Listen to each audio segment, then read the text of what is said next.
এবার আমাদের বিশেষ আয়োজন অনুসন্ধান।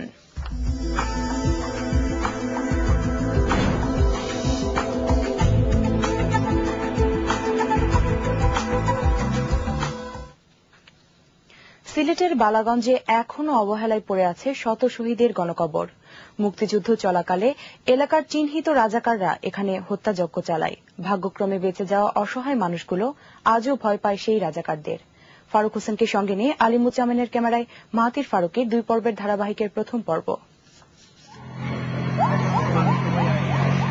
1971 সালে যখন চারদিক যুদ্ধ শুরু হয়, তখন বালাগঞ্জ থানার অদিতপুর গ্রামের সাধারণ মানুষও প্রস্তুত হয় যুদ্ধে ঝাঁপিয়ে পড়তে।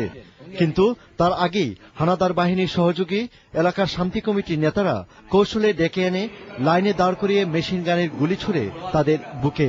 বেশিরভাগ লোক শহীদ হলেও ভাগ্যক্রমে বেঁচে যান কয়েকজন। ঠিক 12টা 1 মিনিট আমার ঘর এত আছিল গড়ি আছিল 1 মিনিটে সাদ মিয়া আব্দুল্লাহ চৌধুরী তার নাম, তার ডাক নাম তো সাদ মিয়া আর মসরু করি একটা ছেলে আমরা ওইখানে সারা গেছে গিয়া টুকে গিয়ারি যে আমার ওইখানে গিয়ারি ফাইও তারা মা ধরিয়ে নিছে।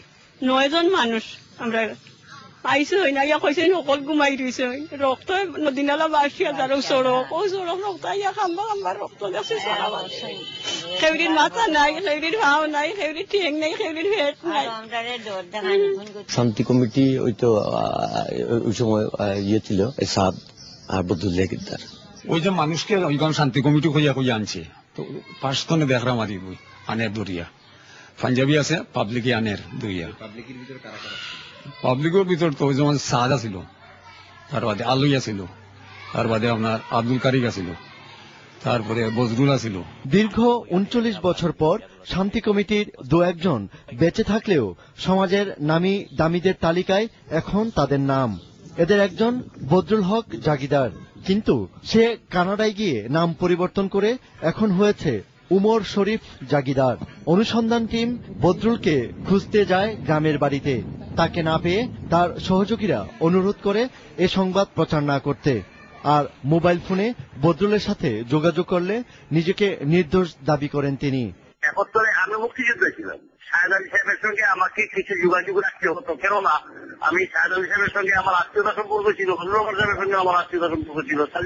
তাদের সঙ্গে আমার কিছুটা যোগাযোগ রাখা দরকার ছিল। এই জন্য যে আমার পরিবার প্লাস হাবিবপুরের হত্যার পরে যে ঘটনাটা আমরা ঘটাইছিলাম, আমি আর আসাদুদ্দিন সাহেব ইয়েতে আপনার তখন বান্ধবের উপরে একটা পিস কমিটির অফিস ছিল। কর্মীরা বদরুল বলে কিন্তু সবাই চিনি ওনাকে, এবং তার জন্য কিন্তু তার ভাই মারা গেছে, সাত ভাই মারা গেছে। এবং বদরুলের সাথে যারা ছিল লুট করেন এমন কোন বাড়ি নেই, তাই কিন্তু তার বাড়ির থেকে নিয়ে গেছে। এই রাজাকার বদরুল এখন এতই শক্তিশালী যে তার বিরুদ্ধে কেউ মুখ খুলতে চায় না। কিন্তু অদিতপুর গ্রামের লোকজন এ রাজাকারের শাস্তি দাবি করছেন। মাহাতির ফারুকি, 21 টেলিভিশন, সিলেট। এবারে